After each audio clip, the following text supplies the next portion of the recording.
তৌহিদ ছাড়া মুক্তি নেই। আর তৌহিদের সাথে যদি অল্প আমলও থাকে, অল্প আমল বলতে পক্ষে ফরজ থাকে, অল্প আমল মানে এই নয় যে 5 ওয়াক্ত নামাজে 3 ওয়াক্ত থাকে, এটা বুঝবেন না। আবার অল্প আমল বলতে হচ্ছে শুধু ফরজটা আছে, সুন্নাত নেই। হারাম কাবিরা থেকে বেঁচে আছেন, সাগিরা আছে, গুনাহ হয়তো আছে, এটা অল্প আমল। অল্প আমল তাহাজ্জুদ নেই, কোনো নফল, সারা বছর রোজা নেই, রমজান মাসের রোজা, জীবনে একবার হজ করেছেন, আর বেশি হজ উমরাও করতে পারেন, একবার হজ উমরা করেছেন জীবনে, এটা হচ্ছে সর্বনিম্ন। সর্বনিম্ন যদি আমল থাকে, কম আমলও থাকে, কিসের সাথে?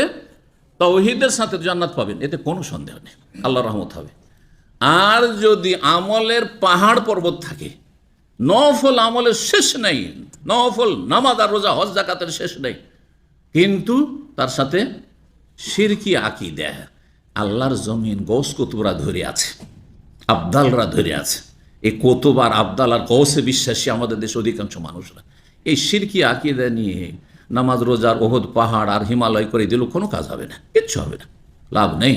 লাইন আশরাকতা লায়াহবাতান্না আমালুক, শিরক করলে সমস্ত আমল ধ্বংস হয়ে যাবে, আল্লাহ একাধিক আয়াতে কোরআনে কারীম বলেছেন।